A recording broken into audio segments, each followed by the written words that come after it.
Alright guys, welcome back to VALORANT News. Roster questions and drama continue behind the scenes, especially with a massive spreadsheet dropping last night, giving some interesting indications as to where some of these teams are potentially going to go. But many players, many organisation members coming through and saying, what is this guy talking about? There are many things here that are not correct at all. Will any of these things prove to be right? Especially with some interesting rumours around 100 Thieves and what they've been up to over the last couple of days. Very much enjoyed your thoughts in the comments below. Hit the like button if you enjoy. Subscribe if you're new as always. I would greatly appreciate it. Plenty to get into. First of all, here for Miniboo, who tweeted this out yesterday, and then Wooters in the replies, and then followed it up with this today. So a couple of hours time, we are going to see some news on the future of Miniboo. Now, I don't exactly know what that's going to be. Is it, it's not like he's going to go anywhere. Like, there's no way that Heretics are going to get rid of him. They just made the grand finals of the World Championship. You would expect them to keep that roster of 5 together going into next season. They made so much progress, and even with Miniboo, they didn't get to play with him the whole time because he wasn't in Shanghai. Patty Tech was there instead. So, I think it would be a massive surprise if Heretics did anything with their roster, but, maybe it's not absolutely impossible. You just never know with Valorant the way that things can sometimes go. There is a big development as well happening in the Tier 2 side because Oxygen Esports are done, right? And we've heard about this for some time now that Boston Breach, Oxygen Esports, that entire organisation owned by Robert Kraft and those guys, they've decided that esports maybe isn't worth the investment and they're going to get the hell out of here. And that's now happening in Valorant. So Oxygen Esports are gone, at least from Valorant. And Scuba, very talented player, of course, with Verno and those other guys, they are unrestricted free agents ready to go. Bonker says the same thing, coach, of course, for the team. Appreciate the time that he had there, but he's no longer with that organisation. Mitch, of course, says a similar thing. So lots of very talented players immediately hitting the market. And some of these guys, I would say, should be considered for Tier 1 teams sooner rather than later. But yeah, it seems like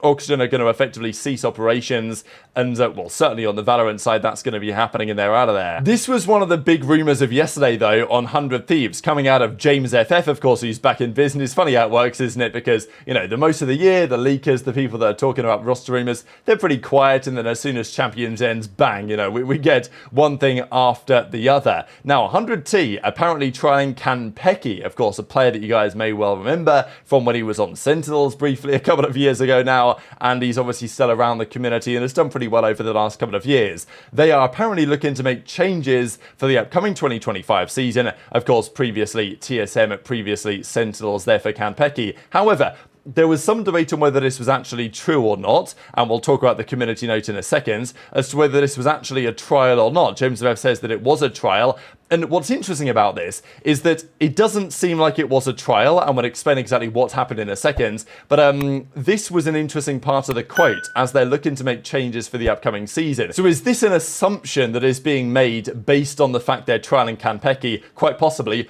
Or is this like something else that James happens to know, that yes, they are looking to make changes, even if in this specific case, it was actually something else. And that's what we see here in the replies, because Asuna then obviously saw this on stream and immediately said, no, we're not trialing Kanpeki. They did play with Kanpeki, but that doesn't mean that they were trialing him necessarily, as the community note went on to say, that we'll see in a second.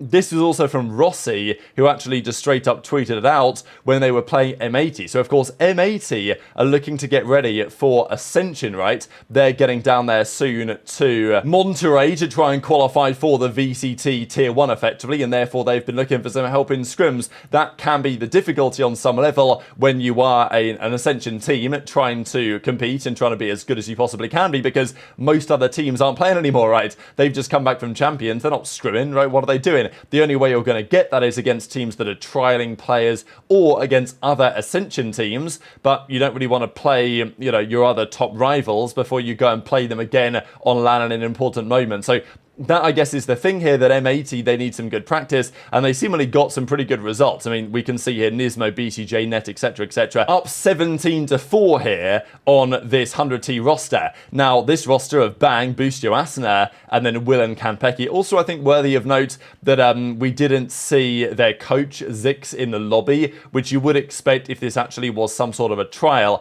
But that's what we see here in the community note, based on what Asuna said on stream, that actually they were just doing a basically a pickup game with Will and Kampeki for these Red Bull Open qualifiers, and also to help the M80 team on the other side. And Asuna says, like, this isn't a trial, it's just that's how we were going to do it based on the players that we had available at the time, etc, etc. And even as Asuna says, you make a pickup team, like pickup game team to help out the boys, and now we've got articles going out as well. So, Asuna's shutting it down, saying, no, we're not trialing those guys, which is seemingly true, but does it mean that 100T won't make a change? Not necessarily, right? I definitely think that it's possible that they still might, and let's dive into what that might be, if anything, here in the coming seconds. Durka is a restricted free agent, that is confirmed, that is locked in, everyone knows that. What is not locked in is what is happening here on this spreadsheet. So let's just talk about this whole spreadsheet stuff real quick. George Geddes no longer really does this breaking news stuff in Valorant. He's taken a break, stepping away, and we've seen that for some time. James Veff will still do it. Last year and the year before it was Flynn, right? Flynn_VLR, who would do the spreadsheet, but he's taken a break from this type of stuff as well. He actually was in the replies here though, and he said the following, like, not particularly impressed by this spreadsheet anyway. So this time, Rocket Bullets is coming up with the spreadsheets instead, and he says that tomorrow we're going to get sources, we're going to get notes. Only note for today is Ye is coming in, but team is currently unknown. So, does Rocket Bullets know what he's talking about? I mean, we just don't really know, to be honest. And I'm sure that some of what he says might turn out to be true, some of it probably won't be true, and that is what it is. So this has been the big debate of yesterday, really, as to whether what he has to say is anywhere near accurate at all, and exactly who the sources are and what is being suggested and whether it's even true. But this is what he puts together on the spreadsheet yesterday, at least in the Americas, saying that 100 Thieves, Cryo, EU, Bang, Boostio likely to stay. Asuna is a question mark.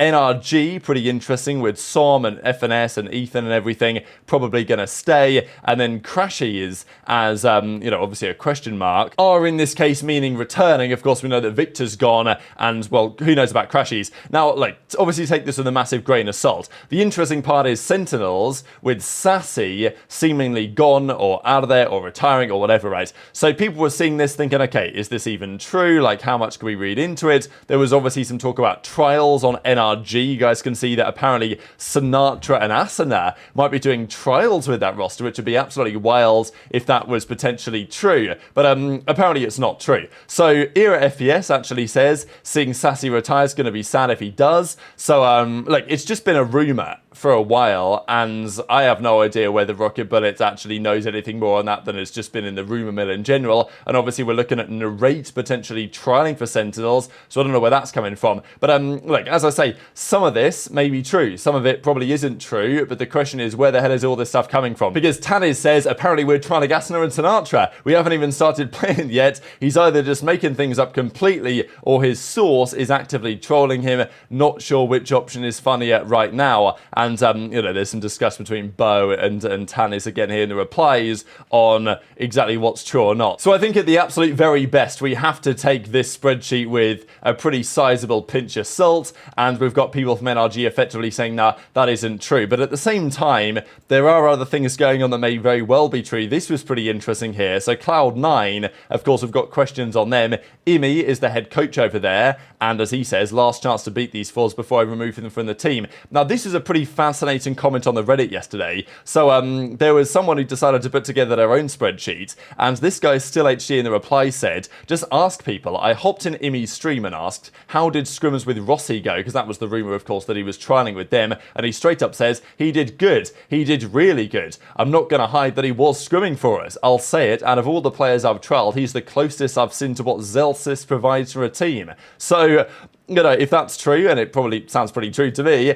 that Ivy basically just leaks exactly what's going on there with Rossi on the trial, then, it shows that you can potentially get this information. The one final thing I wanted to mention, which is pretty interesting here, was on the Fnatic side, because obviously, we debated it yesterday, whether Durka is going to stay or go. Obviously, he's a restricted free agent, so he can potentially, they're looking to sell him, but he may stay. The rumour has it, however, that Fnatic and maybe other teams as well are looking for a new duelist, and potentially a tier 2 duelist of that, which is very, who is very highly rated. There's been some discussion on who that might potentially be, but that's what Sliggy has to say, that it's not like, well, they're thinking about Durka, they'll bring him back maybe. they seemingly have a target. Fnatic have someone they want to replace Durka. If they get him, then Durka will go. If they don't get him, then maybe Durka will stay, or they're going to get someone else. So that's the debate over there. I guess some questions on Sentinels too, especially what the rumor is with Sassy or whatever, but that's been a rumor for some time, so who knows what that's going to mean. But yeah, the rumor has it that obviously Kaplan and Drew Spark were the brains behind the operation. The question is for Sen,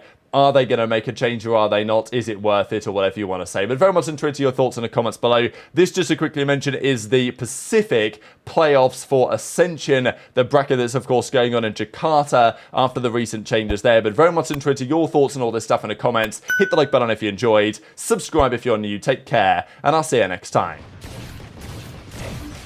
There's I think I know who Fnatic will pick up, but I'm not going to say anything. But I imagine they already have it planned.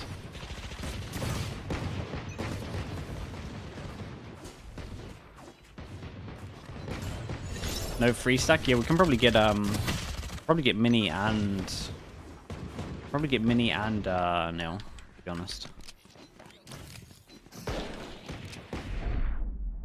No flash already did.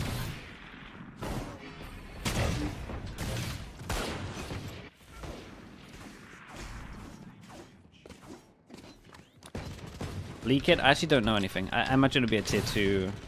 It'll be a tier 2 player. That's what I'm guessing. There's a tier 2 duelist right now that a lot of people want. And I'm guessing if he got an offer from Fnatic, he would probably be like, yeah, that's the one.